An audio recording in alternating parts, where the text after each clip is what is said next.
Hello guys, Shalolo. This is for Cancer. Cancer, welcome dito sa aking channel. Kapalaran 888. Welcome. Alamin natin Cancer kung anong messages, vibration, kabay energy para sa inyong lahat. Okay, Cancer, this is the third week of May 2026. Please bear with me. Okay, comment down below guys if you're resonated. Please like, share, and subscribe sa mga bago nating subscribers, viewers. Okay. So, number 11, shoes. Number 22, moon. Okay. Cancer.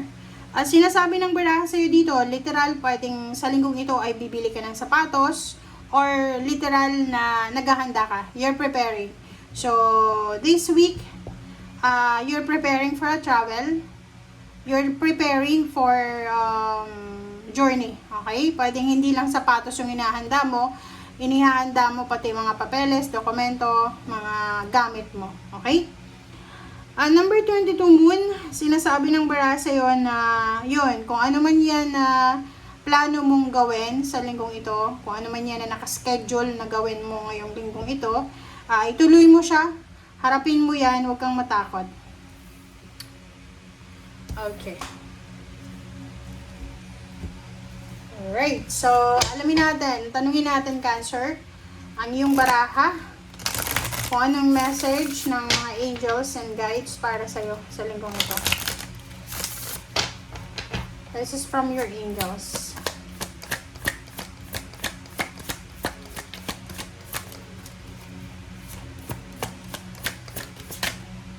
Okay, this is Asuri. Asuri, Cancer, your desired outcome will occur in the very near future. Have patience and faith and don't try to force it to happen.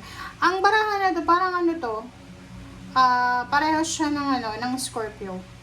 So, sinasabi ng baraha, meron ka na talagang pinagpipray mo na outcome, result, may goals ka talaga sa buhay. Ang sabi ng baraha sa'yo dito na parating na siya, malapit na, malapit mo nang makuha, kung ano man yan. So, kailangan mong maging mapasensya.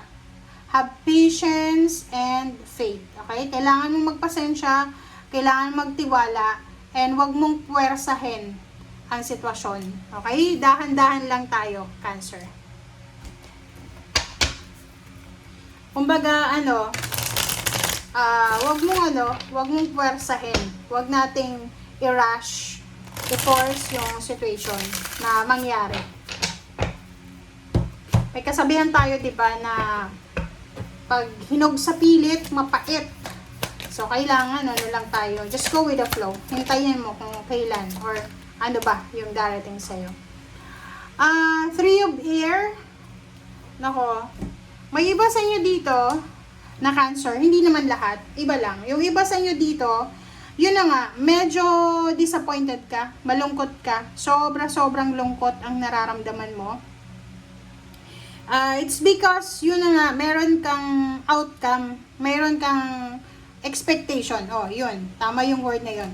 Expectation, meron kang ini-expect na posibleng hindi pa nangyayari sa ngayon. Pero yung sinasabi sa'yo ng baraha na parating na siya, very near future, malapit na.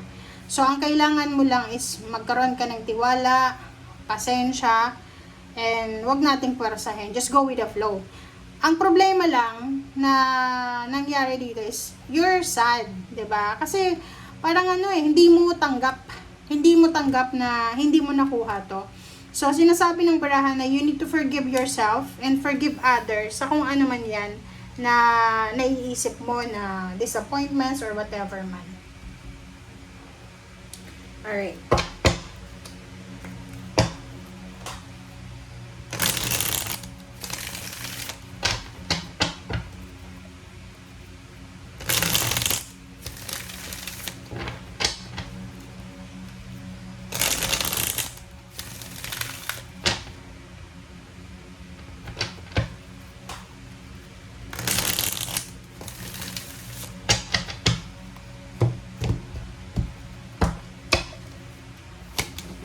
Okay, this is a strength card. The Tower. Three of Pentacles. And Ace of Swords. Okay guys, so sinasabi ng baraha sa'yo dito yon. Alam mo yung mga baraha natin, yung mga unang baraha, ganun pa rin yung mga sumusunod, diba? Parang confirmation talaga. So, ito. Itong Tower moment na to, ito yung disappointments mo eh. You're disappointed kasi yung ini-expect mo hindi nangyari. So, sinasabi ng baraha sa'yo dito na kailangan mo maging malakas. You need to be strong, you need to be courageous, you need to have faith and patience na hintayin. And just go with the flow. Accept kung ano man yan.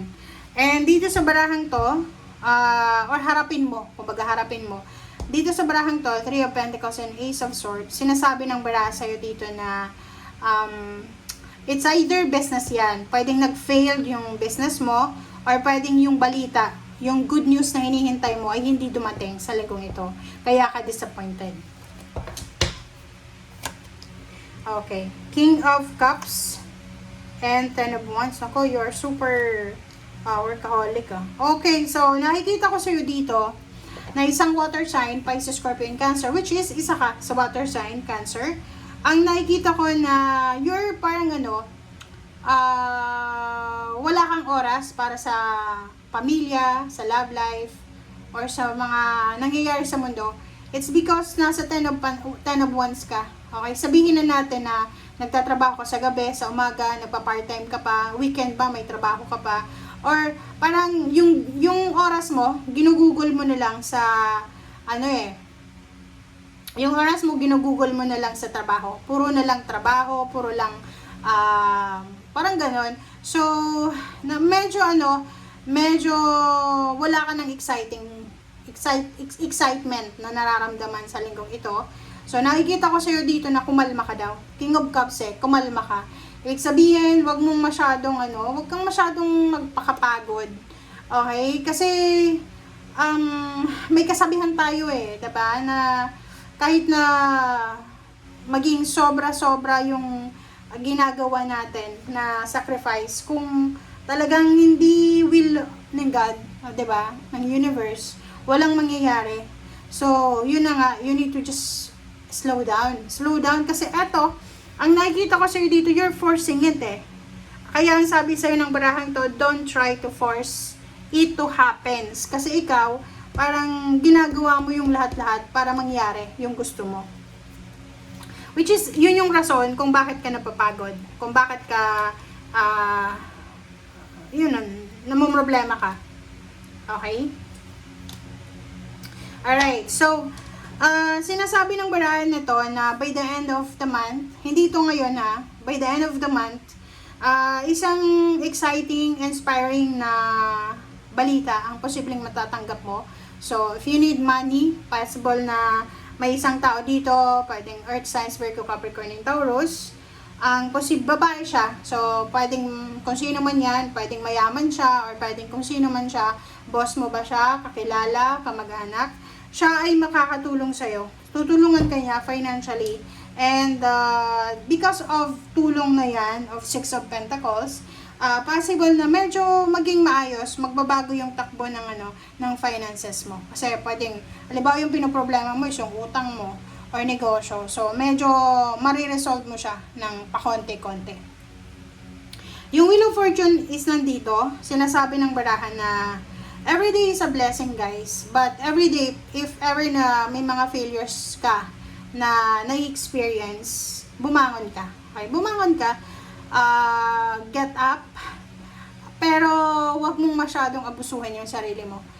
Yung to the extent na isa-sacrifice mo na yung health mo, isa-sacrifice mo na yung family mo para lang sa sobrang sacrifice mo na para sa pera.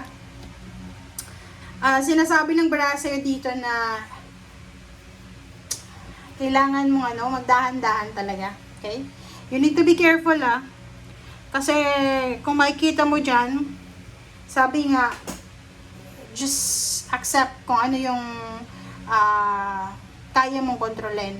Pero yung mga bagay, sitwasyon na hindi mo kayang makontrol, wala kang kahit ma-disappoint ka, Walang mangyayari. So, masasayang lang yung emotion mo. Okay? Alright, so thank you guys for watching and see you again. Bye!